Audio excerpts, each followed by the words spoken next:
Turn heads and bring the hype with a custom hype chain from Lotwin. Perfect for youth sports, fantasy football, or just flexing your pride.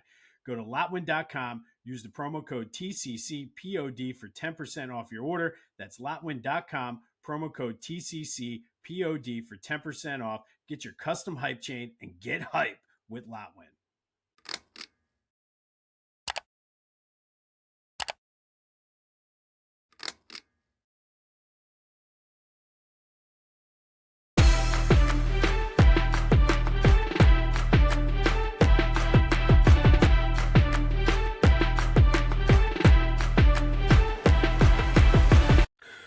What's up, everyone? Welcome to this day in Philly sports history for February 19th, 2026.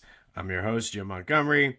Welcome to a Thursday edition of the podcast. Still not feeling the greatest today, but we will power through. We actually are slowly getting out of the law that we were in for Philly sports. So Sixers back in action tonight. The Union in action last night. Phillies, we have live baseball this weekend. No clue who's playing, who's not, but always nice when you turn on a cold, rainy weekend and see the Phillies on Comcast Sportsnet or NBC Sports Philly, whatever the title is. Speaking of names, the Eagles have a new name for their practice facility. If anybody, it really makes no difference to me, but I guess they need to change the address as well. But it's no longer the NovaCare Complex. It is the Jefferson Health Training Center, or whatever it is. But it's Jefferson Health is the sponsor, so I guess their new address is 1 Jefferson Health Way. Sure, why not? All right, but I mentioned the Sixers back in action tonight down at the X versus the Hawks. No Joe, dealing with right leg soreness now. I think we're entering the time of the year where Lucy is going to pull the football from us. Hopefully I'm wrong, but currently Sixers are the 6th seed, 1.5 games out of the play-in tournament, 1.5 games out of the 5th seed, and only 5 games back of the Celtics for the 2nd seed. So should be an entertaining second half of the season, second, fourth, or third, wherever we are now. But buckle up. It should be fun. Union kicked off their season in the CONCACAF Champions Cup last night.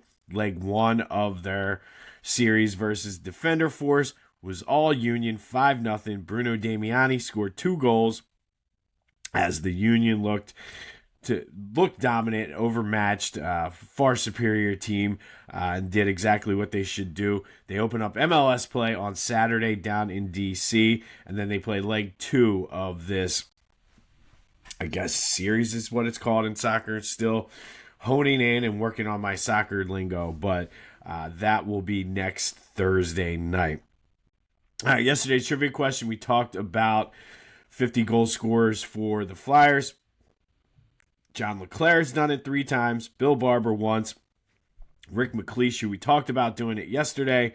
Reggie Leach did it twice. Mark Recchi once. And Tim Kerr did it 4 times for the Flyers. So thank you to everyone who reached out regarding that. Some quick housekeeping. Be sure to follow me on all social media platforms at Philly Jimbo. Subscribe to the YouTube channel, Jimbo_Mont, and continue to spread the word.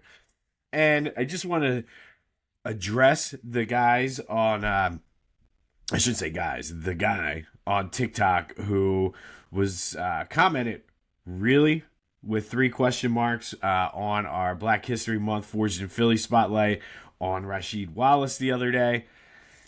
Yes, Rasheed Wallace was one of the better players to ever come out of the public league. So there you go. That's why I do this podcast, to educate some of the people out there who just don't know. But really, yes, really. Hey guys, guess what time it is? It's cookie season. I'm Ella here, your favorite Girl Scout, and we have your oldies but goodies. Lemonades, dimmits, peanut butter sandwiches, and more. This year we have a new cookie flavor called the Explore Mug. My goal is 200 boxes, so please make that happen.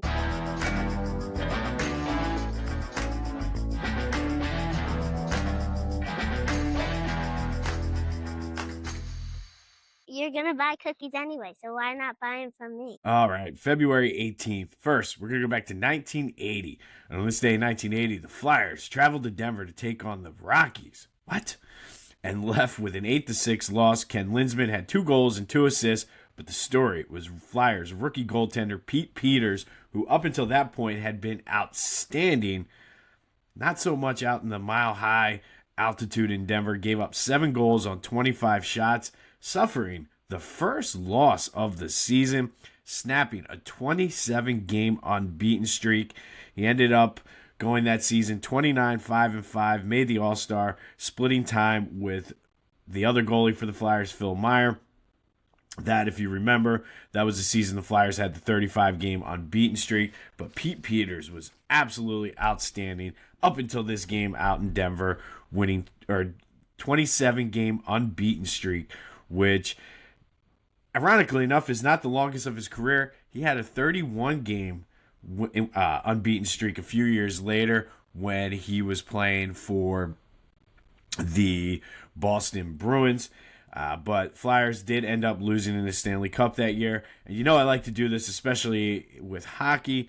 The Colorado Rockies, they were originally the Kansas City Scouts, moved to Colorado, and you know them well, a good rival of the Flyers. They are the New Jersey Devils today. So on this day, 1980, Flyers lose 8-6 to the Colorado Rockies. Pete Peters suffered his first loss of the season, snapping his 27-game unbeaten streak. Would go 29-5-5 and make the All-Star team that year, though. Fast forward to 1993, Temple and St. Joe's at Alumni Fieldhouse out off of City Line Ave. Temple led by 12 with 7.5 minutes left, looked to be cruising to the victory. But as that was their MO that season, they let St. Joe's get back into the game. And St. Joe's actually had a shot to win this game, but Bernard Blunt's 15-footer bounced off the rim, giving Temple the 66-65 win. Aaron McKee, 22 points, 6 assists. Rick Brunson and Eddie Jones had 16 each. Blunt, to his credit, did score 20 as well for the Hawks. That was the year Temple went to the Elite Eight before losing to the Fab Five of Michigan. Talk about a torn rooting interest for me, but I was all Temple that day. And St. Joe's lost in the first round of the NIT. But on this day in 1993, Temple beat St. Joe's when Bernard Blunt's game-winning shot at the buzzer fell short, giving the Owls the win. And then going to 2005, our top story of the day.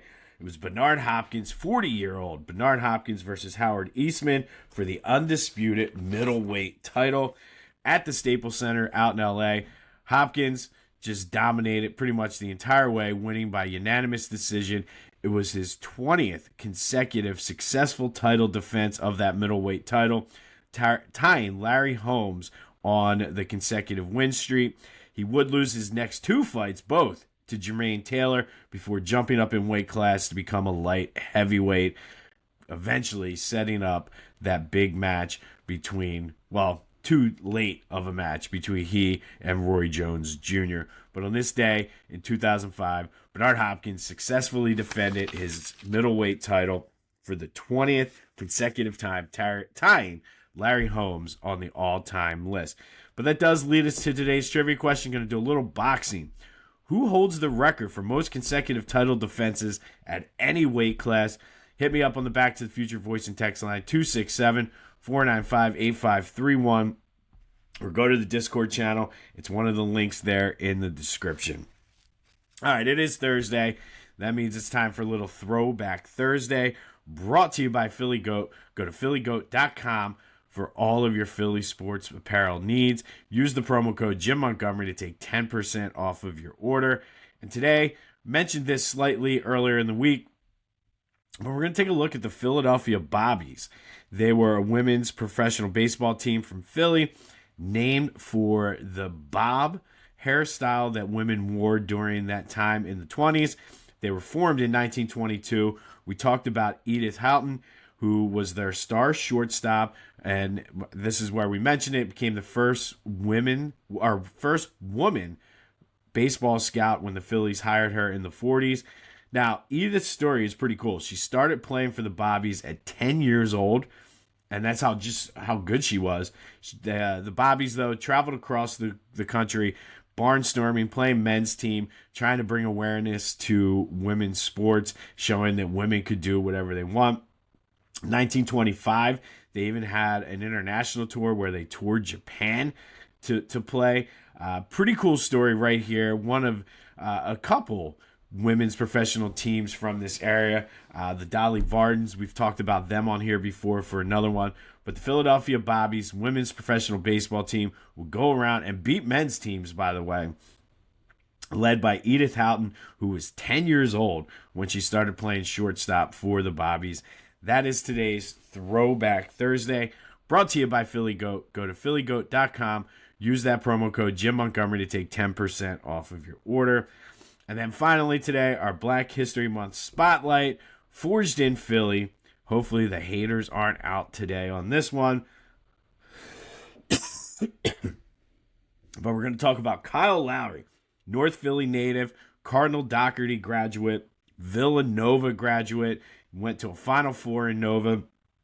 He's an NBA champion with the Raptors. He's an Olympic gold medalist, 6-time All-Star. His number one is retired out on the main line at Nova.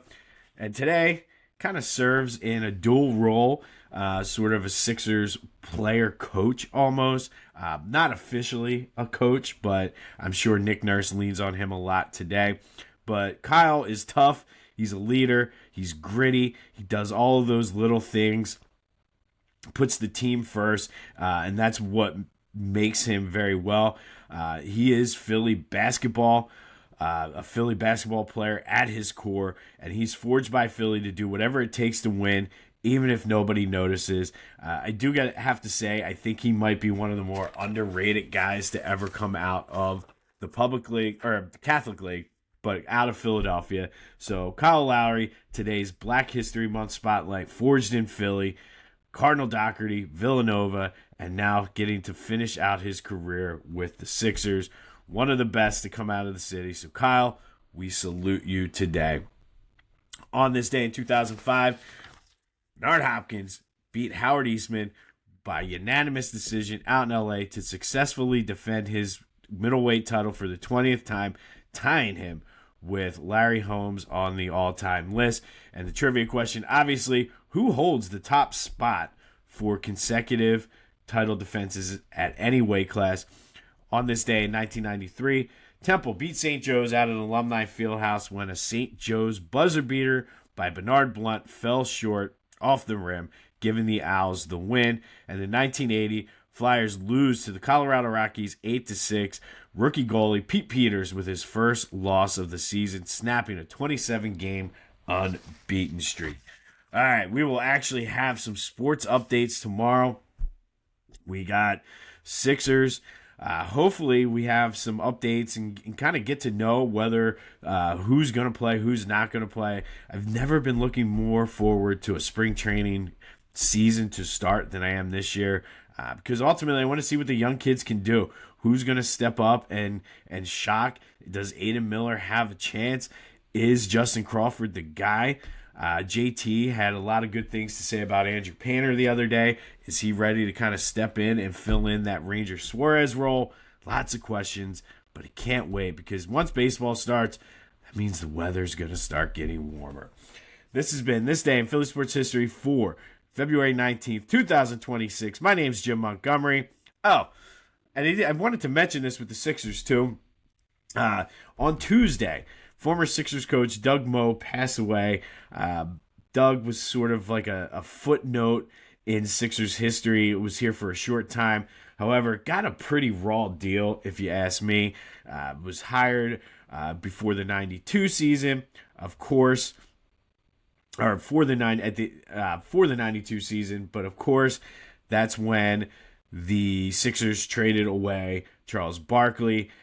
Doug Moe had high hopes, just did not have the talent, and kind of led and started the carousel of bad draft picks, not good talent, not good coaches. But Doug Moe, one of the first, obviously I think the first Sixers coach I remember is Doug Moe. Jimmy Lynam when I started watching. But Doug Moe certainly got a raw deal, nice enough guy, but ultimately was the scapegoat for the Charles Barkley trade. But rest in peace, Doug. Condolences to your family. But Doug Moe passes away on Tuesday. Former Sixers coach. Still say he got a raw deal. But it is what it is. He had high expectations. The players just did not rise to meet them. Now, this has been This Day in Philly Sports History for February 19th, 2026. My name's Jim Montgomery. Hopefully, I'm better tomorrow. I apologize. It seems like I feel like my head weighs 1,000 pounds right now. So if it doesn't translate well, I do apologize. But go have yourselves a Thursday. And until next time, I'll see you when I see you.